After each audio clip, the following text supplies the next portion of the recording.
welcome Linda to the table. And thank you very much for coming. And next time, Linda, zoom in. Okay, so So I was going to begin by stating I was going to assume that everyone knows the purpose of the LOE and how it's operationalised. We've had a workshop recently where it was covered. Then I was going to run through the key points in Christchurch, New Zealand's draft LOE, which include contributing to the Three Waters reform, the development of the Council's strategic framework, the future of local government review, the resource management reform, that we're asking them to support growth of Maori business and economic excellence, new technology and talent to address climate change and economic resilience in Christchurch. There's urban development requests for action. There's return on investment metrics that we're asking them to continue working on. We've raised succession planning and diversity at the board level, and to partner with VO, Venues Otatahi, and Council's event team, particularly towards maximising the benefit of funding for Te Kaha and other attraction of events. At the workshop a couple of weeks ago, you asked for certain things to be picked up, and we've picked them all up, and they are in the draft LOE in track change form. That including performance targets to demonstrate achievement of mana whenua outcomes, reporting return on investment, and reporting annually on board diversity.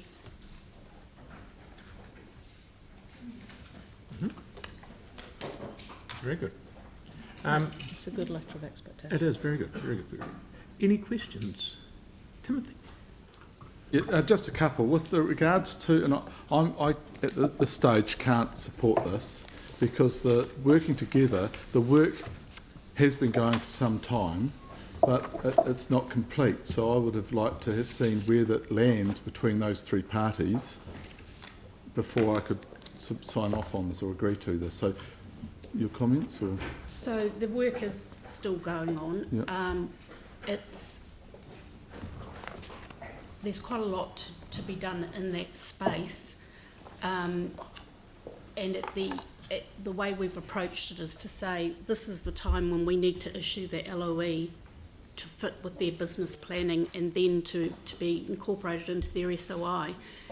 And at the time that work is done on the working together with Venues Otatahi and the Council's events team, that a set of expectations specific to that might then be communicated. What if, as a council, we don't agree with what they've come back with, as in the three parties? Because it's not to concentrate at CNZ. There are three parties involved with this: VO, CNZ, and council. So, Linda, do you mind if I take that? Is that all right? Thank you. I specifically instigated it on the back of the conversation that has been had by elected members, Tim. And I actually sat in the first session between all three parties, including the council.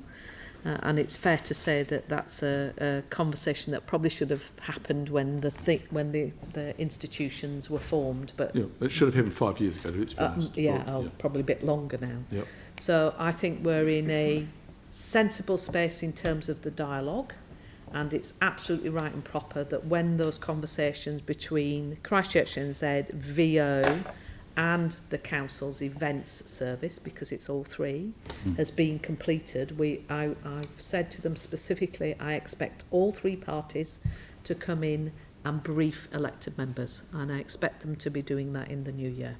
So it's not that far off, but until we're there, it would be inappropriate to say these are the conclusions in the letter of expectation, but to signal quite clearly that those conversations are important and they need to happen and conclude. So that's why I'm comfortable with how that's currently shaped, knowing that the three parties will need to come back and brief members. And I know it's very difficult because you've got one end of it that's very much social value, which is just as important as, say, a mega Yeah. event. So but I mean, I'm just expressing my disappointment that it's taking those three parties up and down so long. So I am just wanting to put a bit of, petrol on the fire just to get them pushing along. This is the only way I know how to do it, because I've been talking about this for a number of years and it just keeps going on and on and on. So I can say I've inserted myself, and we Okay. ran the session in November, which is not that long ago. They're now doing the more detailed discussion. I expect them to be back in the new year. So how do they do through their SOI, put that into their SOI, when are they going to do that? And this would It'll be apply done to- before they produce the SOI? Yes, but and it applies to both parties. It's not just Christchurch NZ. No, but I'm would be saying, and that's VO what I as said at the well. very start, there's three Yeah. people in this. Yeah. So what's the time, so, SOIs come in March, don't they? They're due in on 1 March and draft Yeah. form. So we have enough time to be able to make sure that that's nailed down. okay. I've got it, I'll let others ask questions on it, so. I've got another issue, but I'll bring others say. Okay, Tim, Sarah, and then Tyler. Thanks. Just something on the diversity, now that this bit's in there, and I'm sorry I hadn't picked up the other bit before. Until quite recently, until recent discussions, actually CCHL has been in charge of doing the appointments process and making recommendations to council on the directors for CNZ. And so I'm wondering whether we should be saying now in the letter of expectations that that role is switching to CNZ. And for the reporting annually on the diversity, I mean, the board members are listed in the annual report, so that would be there anyway as a specific, they're all listed. The board members don't change rapidly, and I'm just wondering,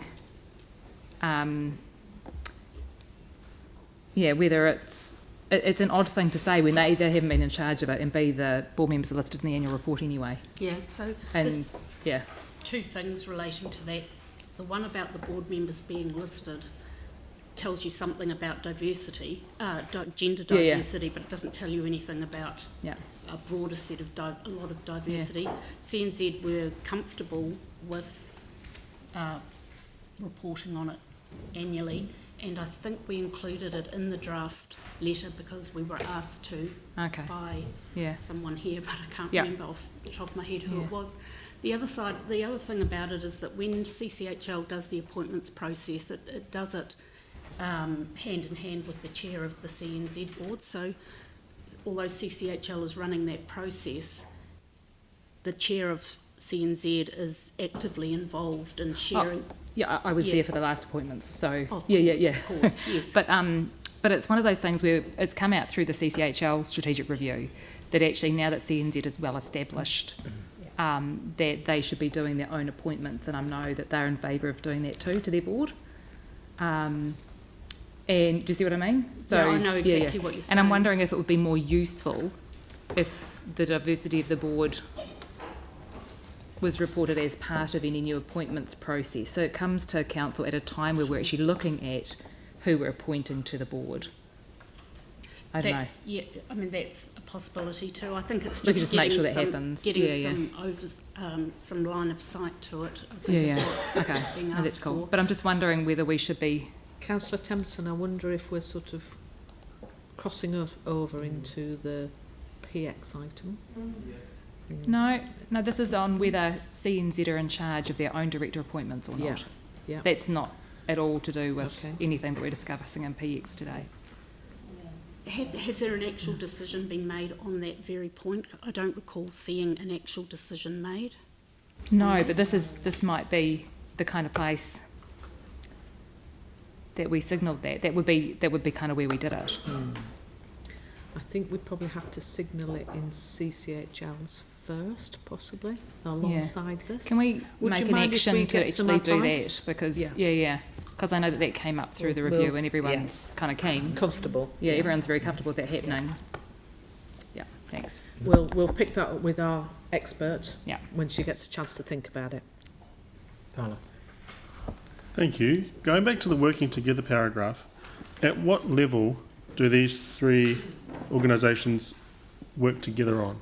So at the moment, those dialogues are happening between the two chief executives, their general managers, and in here it's the chief executive and the head of Okay. service. So it's a senior level. And in regards to working together, are they around major projects where they could intertwine, or is it across the board? So it is around what I would call the events ecosystem. I see. Mega, major and community and clarity. There's a lot of agreement.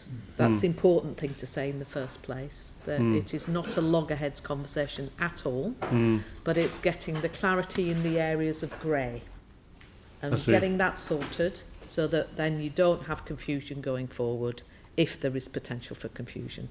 Yeah, that's a very hefty topic for such a small paragraph, and it's good that you did it that way. Thank you. I appreciate that. That clarifies everything. You're welcome. Thank you. Tara? Yeah. Kia ora. Hiya.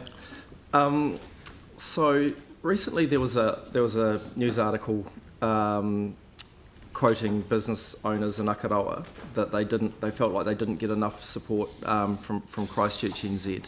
So, and the feedback from ChristchurchNZ staff on that was that it's not the mandate of ChristchurchNZ to drive internal demand, as it were, because Akaroa is essentially in the city, Christchurch. So, but like my reading of it, of the LOA is that there's nothing specifically in there that says no, there's no mandate to promote internal tourism demand. Would that be a correct reading of that? Like, there's nothing in there that specifically says, oh no, we don't drive internal demand in Christchurch, Yep. right? So that's good. So as I understand it, so that kind of negates the comments in the paper. So if there was funding available to promote Akaroa as a tourist destination, and I'm not saying that there is or isn't, but it would be within the realms of ChristchurchNZ, if they had the money to do it, to promote Akaroa as a destination for Christchurch residents. Based on the terms of this letter of expectation. Yeah, look, it would if it fitted in with their prioritisation framework, which would be based on best bang for the buck, and if that was something that actually made the threshold, then that would presumably be something that they would run with, or if they were funded separately for it. But certainly they have a tourism mandate. Yep, no, good as gold. All right, thank you. Cheers. Okay. Well, Yanni, yes, please. Are you able just to explain why you haven't added the section around the request for ChristchurchNZ to do work to promote prosperity in the eastern suburbs and also to support the creative local music sector? I just couldn't understand from the report why that wasn't included. Well, there is no... It's almost like the same answer in terms of the creative sector. It's how it fits in with their prioritisation framework, which is about driving optimal outcomes. If promoting the creative sector, and I'm not saying they don't promote it at all, but if it's about the bands and music that you're talking about, if you were looking for more than they are actually doing, then it would either have to fit higher up the ladder so that it justified spending on that as opposed to spending on something else. We didn't put it in because I didn't have any. Right. There was no mandate to put it in. There was no. There was nothing that I could put in that would deal with that. Right. This is at a high level governance. Yeah. So I guess because like we've got the urban regeneration heat map from 2019, I think, and it's going to be updated, and it shows areas, particularly in the east, that are really struggling. But we don't seem to have any requests to ChristchurchNZ to actually address that, and I'm just concerned that they're focusing a huge amount of resource in the central city and on other parts of the city, but is there some wording that we could put in, and appreciate what you're saying around they need resourcing to do new sort of activities, but just as part of their day-to-day sort of operation where they do look at economic development, is it possible to get them to consider what they can do to, increase their visibility or support for the creative, local music sector and for the eastern suburbs. So keeping it quite high level and just asking them to sort of explain what they're doing, because I'm sure they'll be doing some stuff in that space. There seems to be two distinct themes there. If I start with the east, so one of the areas of priority is still New Brighton, and there's work continuing there jointly with council in that space. So, as late as yesterday, we were meeting on that so that we're ready to brief councillors on some matters in that space. So that's occurring. And then my team is also working in the east, in Linwood, and increasingly trying to get some focus in the Linwood Eastgate area as well. So there is attention being paid to the east, and it's part of that joint planning work that we're doing in the urban regeneration space. So that's occurring as well. In terms of the creative industries, certainly at the moment we've got on our radar because of the issues that are being raised around live music, and so thinking about those issues. But it's something we can have in the further conversations. I haven't got the sense, similar to Linda, haven't got the sense that there's a wide mandate from council to look into that space, but we can have some discussions with our colleagues in the urban regeneration team to see what actions can be done there. But I also think it's a much wider piece as well, and that those discussions could be had also into our event spaces as well about using local creatives as part of it. I know that the work that council did around COVID response, the fact that we targeted local artists, that there was some real positive feedback on the fact we targeted those. So that's a big kudos for council for doing that work. I'd like to foreshadow or move an additional resolution that we do ask Christchurch To consider what support they could provide to the creative sector, or just the local music sector, and so leaving it quite broad.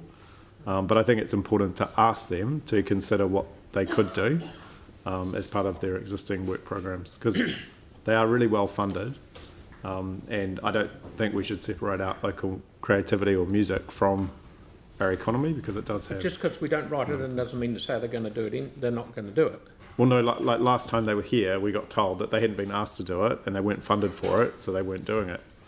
So it's kind of like a chicken and egg. If we don't put it in here, then we don't get that conversation later. Right. So, Okay. Aaron? Well, just on that, having worked in and around that industry for 30 odd years, I think need to do the same as we did with the film industry and just have ChristchurchNZ organise a hui of around music, especially get the Littleton scene in. Let's find out what's working, what's not, and where there might be help, because sometimes the help's not where you think you might need it, and it's not up to us to say. Let's find out where the industry could get help to make more of them more nationally and internationally recognised and successful and standing on their own 2 feet is a good way to go. So just start with a hui. And that's a question somewhere. And can we organise that? Yeah. Through ChristchurchNZ, ask them to organise a hui and take it from there. Okay. Christchurch New Zealand would be more than willing to come and talk to you about what it does in that space, but it's not quite right to say that they're very well funded. They're funded for a set of activities, so irrespective of that, the level of funding, if they were to do more in space A, it'll be less in space B. That's what it will come down to. Okay. And then they prioritise based on which has the biggest contribution to Christchurch and their objectives and their SOI. Yeah. For those of us that have been to some of their events, though, like the point that Councillor Kewen made, is they do organise like forums and sort of business events throughout the year. So it would just be part of their, getting a sense of what the issues are, assessing kind of what the priorities could be within that space. It's not to say they'd have to then go and find funding from themselves to do a whole bunch of additional stuff, but at least then we as a council, as a city, would kind of know what if there were things that we would choose to do, then we could look at that. Yeah. So. Just to put some really Well, we don't have any portfolio holders for arts and culture, so I don't know how it would happen. Who would drive it? Yeah. Okie dokie. So I call for a mover for the substantive one, and that is Sarah. And the second is probably Aaron, I'd imagine. Yeah, okay. Right, and for the second one? And for the second one, this is Yanni's Yeah. amendment. Yanni's obviously moving it. Yeah. Oh, sorry, okay. And Andre, you'll second Yanni's Yeah. one. Okay. And if they, now I'll just do Tim's question. It's actually on the urban development part. You know, we've been saying to ratepayers, even 3 months ago when we were all running for election, about concern over rates, etc., and we've been pulling every lever. But I am concerned that there seems to be anecdotal discussion with, and 3 pieces of land that I'm looking at or thinking of are the Orange Theory Stadium's land when it comes available, the Red Bus site, and the Park Royal site on the corner of Kilmore and Durham Streets. Because my concern is the 2 things. One is we've got to pull back the rising rates, and so if we were to sell those 3 pieces of land for high quality, high value commercial, the rates on those, apart from getting the money, but the ongoing rates would be higher than if they were for social housing. So I'm just wondering how we portray direction to CNZ and be very clear on that, because the example would be 2 pieces of land. So the old convention centre site on Kilmore Street is a really good, outstanding how they got there and the development that's going to happen there in time. But it's an example of high quality land for high quality development. The other side of that is Milton Street, and I've pushed both of these for both these reasons. It's great for social housing, its connection to Sydenham Park, those sports clubs, etc. So I'm just wondering how, I don't see how we can give that direction in such... So councillor, 2 of those pieces of land are ones that the council needs to give the direction on, and they haven't had that chance to discuss that. I think we've previously indicated to you that we're planning to come to you in February for at least one of those, and I think the second one won't be that far after that as well from the council controlled ones. The third one, the Red Bus site, is currently under the control of Christchurch City Holdings Limited, and they are coming to brief you in March. So there are processes in there, and ChristchurchNZ aren't the leaders on those. Those are either council or CCHL. And in terms of, perhaps it's a confusion because you see me here with a property hat, an urban regeneration hat, and a social housing hat. We're not considering any of those sites specifically for social housing. It could be part of any mix, and one thing we're trying to look at and explore is the mix on that, but it's not something that's a key driver in there. We'll be looking at how we get the best overall outcomes for council, whether it's financial, whether it's economic, whether it's social, cultural. So we think of all those outcomes when we look at these pieces of land. So if we're going to want to give clear direction, it's really an internal discussion around councillors and the mayor and the CE with regards to what direction we want to give. Exactly. And for the 2 that council control. But we could also do that for CCHL because technically the ratepayers of Christchurch own the lot, and it's just bureaucratic siloing really that would be the issue.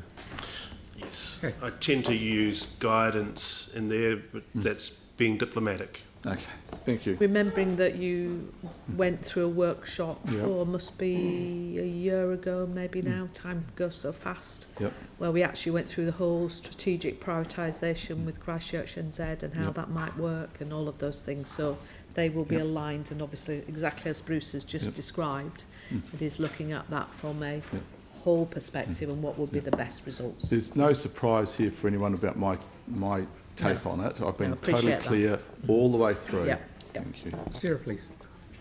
I've just sent Sam through a potential way forward, in maybe instead of just that one to ChristchurchNZ that Yanni's got there, but it's one that asks for a briefing on their current work program, including the urban regeneration and potential work in the creative sector or local music scene. And that way we get a briefing, we can actually talk to them about it in person, and we can see how things are prioritised, what they might be doing some stuff already but we don't know, all of those kind of things. So They were asked at like their last report back, and they said they weren't. But I mean, I think you can do both. I don't think it needs to be one or the other. But I'd really like it in a letter of expectation, so it's clear from us that we're asking them to do it formally, and then we can have the informal discussions. So the briefing you could incorporate in number 1 quite easily. Number 2 is separate. yeah. So Aaron, are you happy to include the briefing just at the original resolution? It's just like a briefing on the current work program. Yeah. Yeah. So that's included.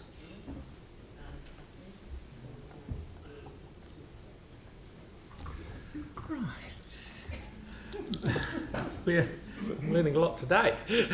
So just come and say nothing. We'll now put Yanni's amendment, if you want to. Yeah. I just want to appreciate, Linda, thank you for coming in, and Bruce, the work you do. I really appreciate the mahi that you both do for this council and the people of Christchurch. And I know I'm like a dog with a bone, and I am not going to change. No. So I've been very clear all the way through my concerns, but I just really wanted to make it clear to thank you guys, and thanks. Okay, anyone else want it? Yanni? Thank you. Yeah, I mean, I'd be disappointed if council didn't support including this in the letter of expectation. I think, obviously, we can have a briefing. We have had a briefing with ChristchurchNZ as part of their regular report, and the question was asked of them, what are you doing, if anything, in this space around local music? And the response was, we're not funded, we've got lots of priorities, and effectively they were doing very little. So I think just asking them to consider what support they can provide is a pretty soft way of asking them to look at the issue, but it is important to do it formally through the letter of expectation. A vibrant music economy can drive a lot of value for a city in lots of important ways: job creation, economic growth, tourism development, city brand building, and artistic growth. And if you reflect on Christchurch post-earthquake and through all the tragedy that we've had, actually local music and local creativity has been at the heart and soul of helping people deal with the pretty serious and significant circumstances that we've been through. It's really played a very, very important part in our response and our recovery towards people's well-being. So, you know, I don't think this is a big ask, but I think there is enough sort of emerging evidence now in our city that this is an important thing that we should be starting to think about, much in the same way we've done with film and that we've done with the gaming sector. So, you know, I would hope that councillors would see fit to support the amendment, the additional resolution. Again, it's not instead of 3, it can both be done, and I think it would be important to do. Yeah, I'd just like to second Yanni's thoughts, as I have seconded the resolution. You need to be mindful of what a huge economic driver live music is. This summer, as an example, a number of music events over on the east. There'll be Netsky, Basement Jacks, Fatboy Slim, all over on the east. It's not always that easy getting thousands of people to go to an event in one part of Christchurch. There's a real opportunity there this summer, and you'd hope that that can then help activate local businesses on the east who would love people spending money there as well. Live music's just always a guaranteed economic driver, and something I will support. Kelly, then Sarah. Thank you. Yeah, I definitely support this as well. My son is a drummer in a band, got his first start down in that area that we were talking about. Yeah, and also we part of the Martians Hall Trust fun day recently was to put up a stage and have bands from Chisnawood Intermediate. This is 11 and 12-year-olds, and the number of people that turned up to watch the you know, intermediate school-aged kids play in these bands was extraordinary. Very good. And it was a really, really good day. So, yeah, anything we can do to encourage live music in the city, I'm all for. Sarah. Kia ora. I have no problems with asking them to consider something, but let's just be super aware. We know that ChristchurchNZ has been asked to do a whole range of things, including recently taking on urban regeneration. There's a whole pile of other stuff coming up as the stadium opens and bidding and all of that kind of stuff for events as well. If people want them to do more work, we have to be prepared to put additional funding on in the annual plan and long-term plan for them to do this work. And so while I'm happy for them to consider it, I'm hoping that that will come back with we could do this if you fund us to this amount. And that way, councillors can make a really considered decision on whether that's an extra mandate that they want to put through. I know that ChristchurchNZ do a lot of work in bidding for major concerts, major things like that, and we normally have a split at council and ChristchurchNZ, with council doing the local stuff and ChristchurchNZ doing the major events. And so it might be something that actually as a council it's more appropriate for us to take on the local music scene and the local support rather than ChristchurchNZ, but it'll be fine to get some information back from CNZ as to see whether they're sitting there. Okay, thank you. So, Aaron? I support Yanni in bringing this up here because of the answer he got when he asked the question when they presented to us. ChristchurchNZ is our business development arm, economic growth for Christchurch. Music can be a really big one. I don't just mean live music, but the royalties you get when songs are published, when they're used in TV, when they're used in film, so on and so forth. But there's a reason why most Christchurch artists that do really well leave, because all that other infrastructure isn't here. It's not about the live gigs they're leaving for, it's for that business sector that goes with music. It's mostly based in Auckland. All the music lawyers are there, the publishers, blah, blah, blah. You don't need to be anymore on the internet. You can be based anywhere. And Lord proved that, coming from way down here and having so many weeks at #1 in America, that one of the greatest artists in the world can come from New Zealand.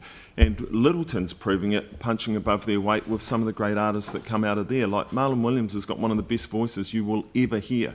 And so he should be world famous. Is the business infrastructure behind him to achieve that? Probably not. And I don't mean being disrespectful to some of the people that will be around him, but Christchurch doesn't have that. So how we move forward into that and growing that is going to be very important. And I think ChristchurchNZ should be part of that conversation. And if they can help, let's make it happen, because there's also government money towards music and arts that Christchurch probably isn't getting its fair share of. Thank you very much. So, Tyler. I won't be long, Mr. Mayor. No, you're right. It's in my perspective, I believe that supporting creative communities is really important, particularly in the youth space. And when we're talking about creative communities, we're talking about all arts in its form. But in regards to this, I will be in support of Yanni's movement. So, awesome job, mate. Outside of that, there was a once great Christchurch artist that says, "How many dudes you know roll like this? How many dudes you know flow like this? Not many, if any." And I think it's really important to highlight that Christchurch is really special. And a part of our identity actually was highlighted was our creativity in Christchurch. And this supports that. So that's why I would be in support of that, by creating an awesome identity for Christchurch. And it's something that I'm really in support of. So, kia ora. Okay, Celeste.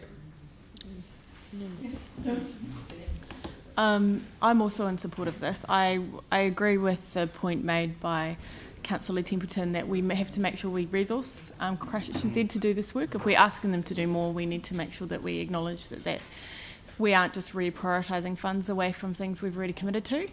Nonetheless, I am a strong believer that the local music scene and local music venues in particular are really important as economic drivers of our city. I think Christchurch's identity has long been tied to its music scene.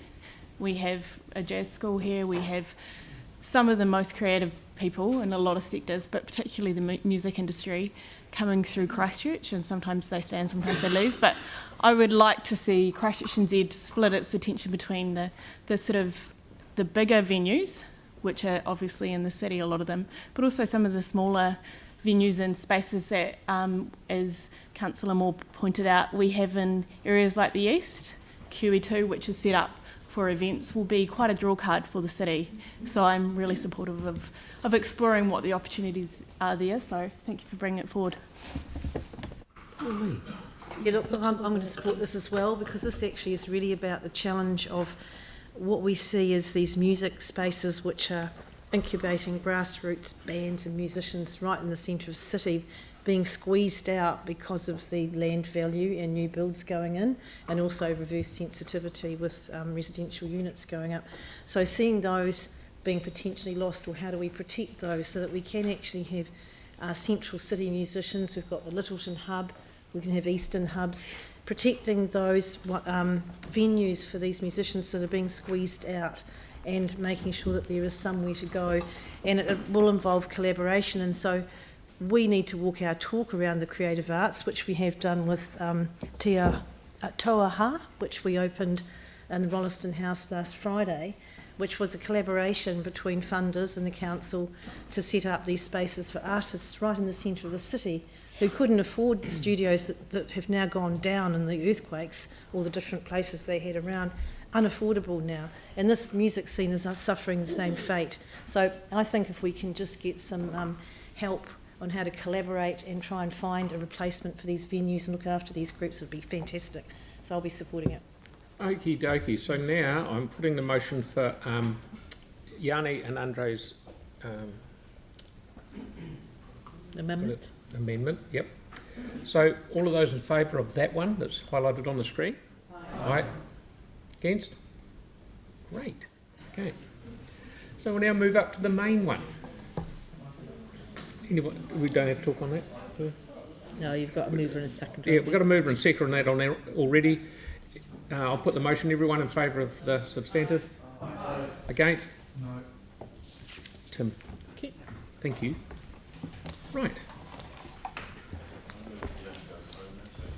A few left to go, Aaron. There's a few left to go. We're going to do item 23. Yep. Yeah, item 23. You got an opportunity to be the Grinch in a few minutes. So don't ruin it. So we, No, we're on the item opportunity to play Grinch 23, in a few the council minutes. draft annual report.